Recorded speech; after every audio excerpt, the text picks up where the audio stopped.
প্রধানমন্ত্রী তারেক রহমানের রাজনৈতিক সহকারী রাশেদ খানের দাবি, গতকাল বিকেলে হঠাৎই নাসিরউদ্দিন পাটোয়ারি ফোন করেছিলেন তাকে।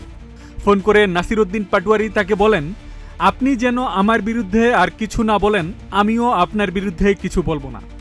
জবাবে রাশেদ খান বলেন, আপনি যদি মাননীয় প্রধানমন্ত্রী তার সহধর্মিণী কন্যা ও মন্ত্রীদের নিয়ে বাজে কথা বলা বন্ধ করেন, তাহলে বিষয়টি ভেবে দেখব। রাশেদ খানের ভাষ্য অনুযায়ী নাসিরউদ্দিন পাটোয়ারি তখন বলেন, আমি আজ মিডিয়াতেও বলেছি আর এসব করব না। রাশেদ খান লিখেছেন, ভাবলাম যাক, ছেলেটা বুঝি অবশেষে জ্ঞানপ্রাপ্ত হলো। তবে তার দাবি, রাতেই আবার ফোন। এবার নাসিরউদ্দিন পাটোয়ারি বলেন, আপনি তো আমার বিরুদ্ধে বলেছেন, আমি কিন্তু সব বলে দেব। নাহিদ আসিফের কাছ থেকে আপনি 5 লাখ টাকা করে নিতেন, সব ফাঁস করে দেব। এর জবাবে রাশেদ খান বলেন, যা আছে সব ফাঁস করে দাও, একটাও লুকিও না।